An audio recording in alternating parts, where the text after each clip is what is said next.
So this lesson is for you if you are thinking or trying to think about arpeggios while improvising over jazz standards. This will help you if you have trouble playing through songs that have fast chord changes and fast moving harmony, and we'll get right into it. So it came to my attention, I was talking to a few students inside Chase's Guitar Academy, and I saw this theme that when they were trying to think through, we were talking about the last 4 bars of There Will Never Be Another You, they were trying to think through this section where it has 2 chords per beat. You have E flat, A flat 7, G minor, C7, F minor, B flat, E flat. So 2 chords per beat, it's very fast moving. And they were having trouble kind of playing through this, improvising through this. And I was talking to them, trying to understand how are they thinking about it currently. And I realized that they were actually trying to think about all of the notes in each of the arpeggios, playing through it. Maybe something like this. Okay, there's the notes for E flat major 7. Now it goes to A flat 7. I play. Okay, then G minor 7, C7, F minor, B flat 7, E flat. So for every single one of those chord changes, they're trying to think of those notes. But try and see how impossible it is to play like that.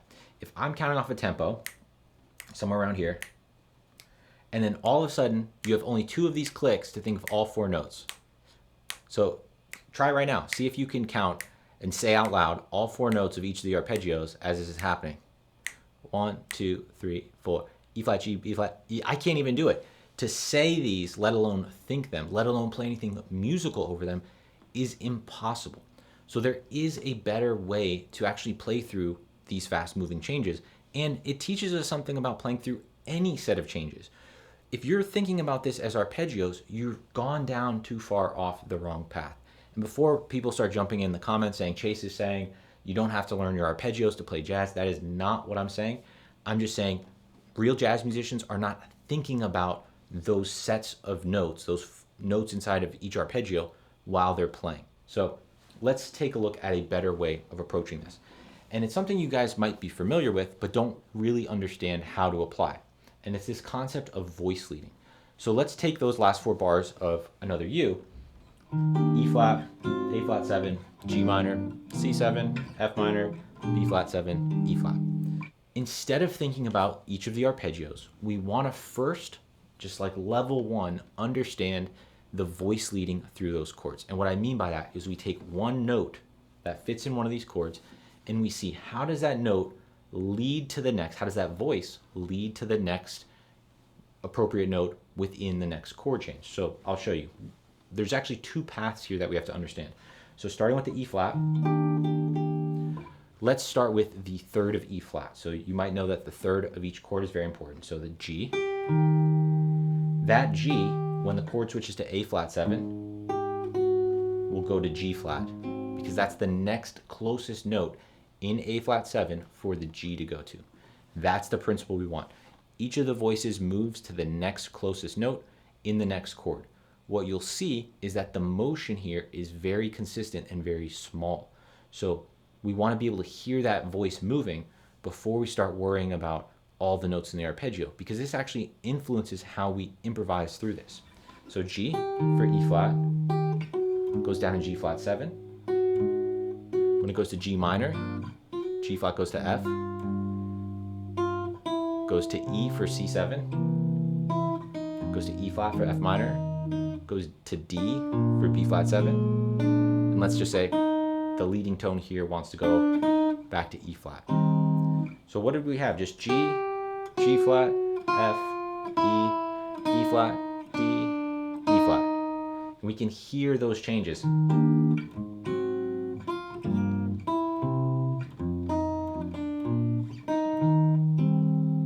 So there's actually 2 paths that I think are the most important to first understand. And there are more, but the first 2 to understand when trying to get this idea of voice leading into your playing. The first one I suggest is starting with the 3rd of the chord. So what we just did, starting with G of E flat. And the second path is starting with the 7th. It's a different path. So you can think about these like 2 highways that end up in the same place, and you're just taking a different route to get there. So let's start with the 7th now instead of the 3rd. And we'll do it up here. So we have the 7th of E flat is D. Then when it goes to A flat 7, our next closest note is C. So we didn't have a half step motion, we had a whole step, but still pretty small. Then that moves down to B flat for the G minor. It stays as B flat, right? Because it's the closest note on the C7 is not moving at all, it's just staying on B flat. Then it moves down a whole step to A flat for F minor, stays on A flat for B flat 7, goes down to G for E flat major. So we had whole steps the whole time until the last one where we resolve. That's this second path too.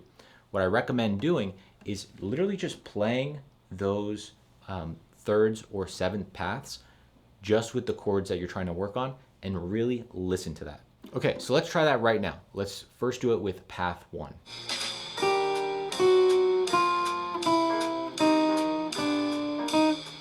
Again.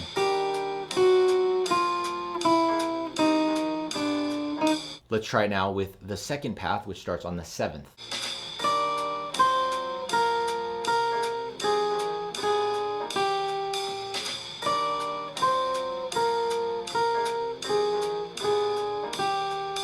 So if you've looked at voice leading before, that might be where you've sort of stopped. And to be honest, it's not really helpful to just know that, right? You might start to get these voice leading paths in your ear. Doesn't really help you yet in improvising. So I want to show you a bunch more ways that we can actually keep leveling up this voice leading, retain the concept here, but add more notes so we can actually use this in an improvising way. The next thing I want you guys to do is really understand how this connects to the melody of the tune. You can do this for whatever tune you're working on. So we're going to do this on Another You. Let's look at the melody at this point and see, do we see any of these voice leading lines happening within the melody here? So let me play the melody now just at this section.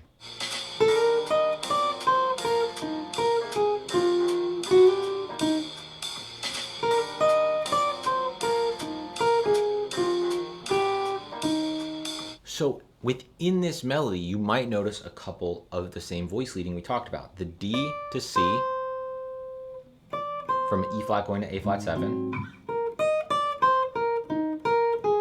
B flat going to A flat, like when we had G minor and C7, going to A flat for the F minor, and then ending on the root there.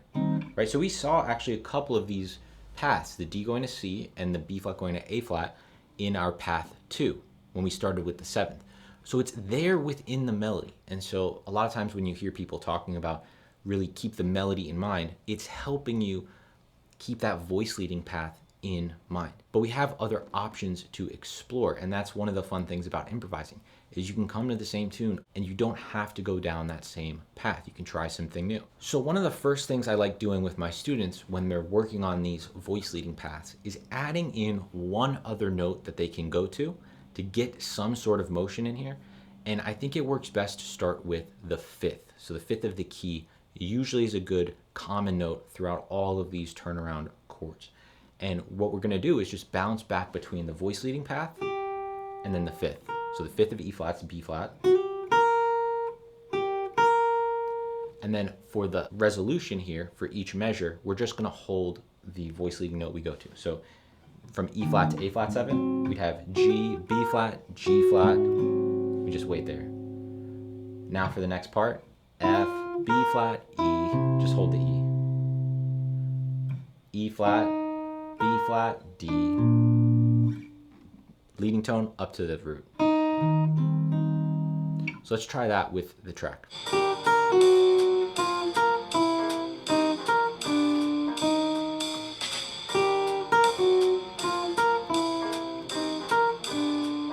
So you could maybe do that on one chorus, but it's still not really enough to improvise. You're just kind of going back and forth.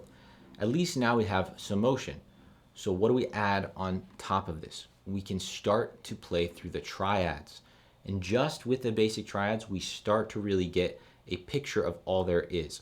And after we go through these steps, I'm going to show you some really great real world examples, real world lines from a few great piano players through this that really demonstrate what I'm talking about. So let's add even more to this. Let's have this be more eighth note line based. So instead of just G and B flat, why don't we add in the E flat so we get the full triad for E flat, and we'll still just hold on the G flat when it's A flat 7. So the second chord of each measure, we'll just hold on that voice leading note so we're not overwhelming ourselves with things that we need to play.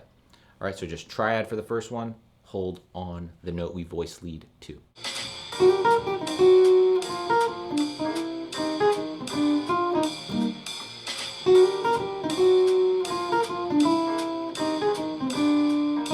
When we do this, you'll notice the triads that I'm actually playing through. We have E flat major, hit the G flat, G goes to G flat. For the G minor, I'm playing a B flat major triad, going to E, and for F minor, A flat major triad to the D, and we can just resolve after that.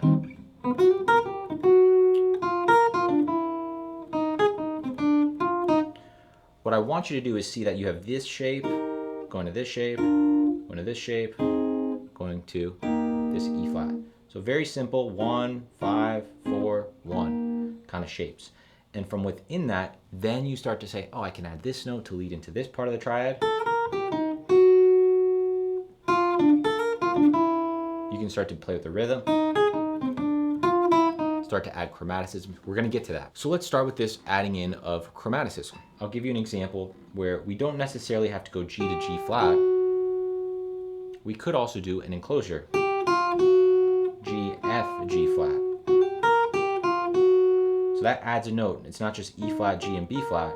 We also have this F if we play it in this way of an enclosure. Let's go through this level. I'll show you some chromaticisms that you can use over this progression.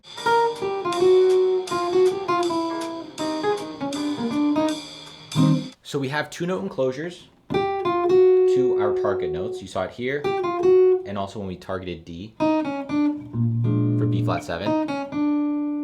And another one I put in the middle here is one, I think I'm getting it from Red Garland.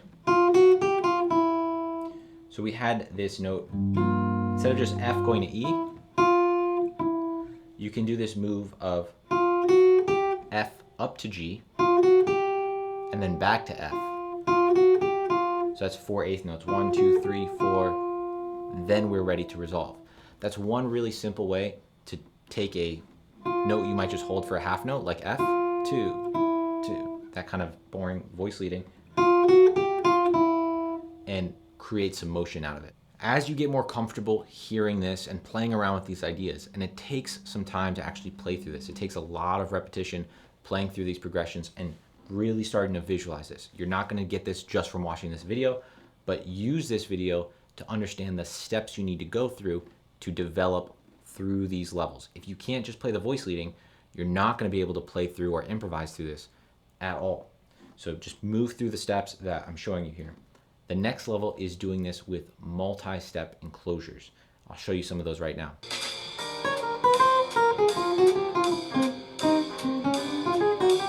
So starting here, we don't even start with that D going to C from the voice leading line. I'm starting with D flat. We can replace the motion here of this voice leading from D to C with just targeting a certain note. In this case, targeting that third A flat, C. Then when we move to the next section, we're focusing on the C7 and getting to the target note there. We will pass through the right voice leading by getting there, but we don't have to necessarily think about hitting every single one. This simplifies and slows down our thinking. I'm just thinking of the third for A flat 7, then there's a G minor, and I think I need to get to the third of C7. So I don't have to think about every single chord. I'm thinking of every other chord. So third for A flat 7 is C. Now I need to get to that third of C7.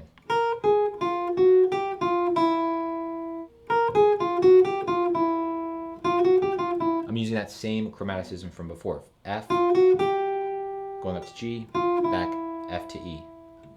Adding in a C from the C major triad.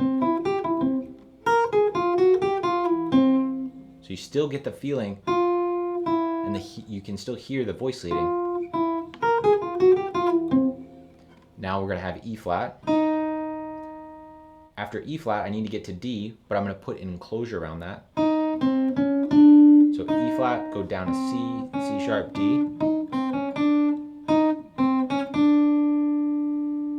Then I'm going to get to the third of E flat, which is G. So I'm going to enclose that. So you can see how just by adding in some chromaticism, still targeting each of these notes, we start to get something that has a lot more motion, a lot more feeling that we're playing bebop, right? We're not sort of just sitting on half notes and hoping the voice leading makes sense. Now let's check out a few real world examples. The first one comes from Red Garland, and it sounds like this.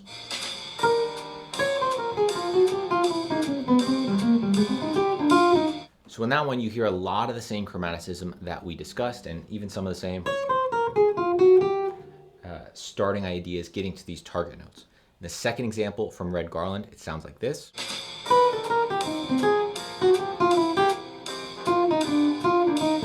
So even on this one, Red Garland starting on this B natural and A natural, which gives some tension at first for sure, and gets us to a note in our E flat major triad, that B flat.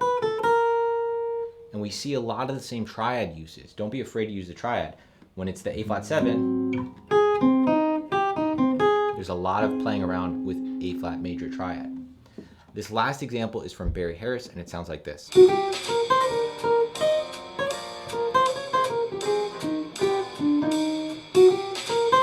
You really hear Barry Harris reference the melody. He plays a lot around that E flat to D in the same kind of way, the same sort of motion that the melody does. He just adds in a lot of chromaticism leading into the various triads. So try out these steps for building in voice leading. I promise it'll help you get through any difficult chord changes that you're currently struggling with. Having to think about so many notes while improvising is not the way to go about it. You really can simplify this, start to learn the shapes that form around these voice leading paths, and walk through the structure that I gave you on whatever tune you're working on. I have some of these paths laid out inside Chase the Guitar Academy for various tunes like No Greater Love, and we're working through some of those right now. If you guys want to check out a 7-day free trial, you can do it in the link below. Hope this was interesting for you, and let me know in the comments if you found this helpful. I read through all of them and will reply to you guys as well. See you guys in the next lesson.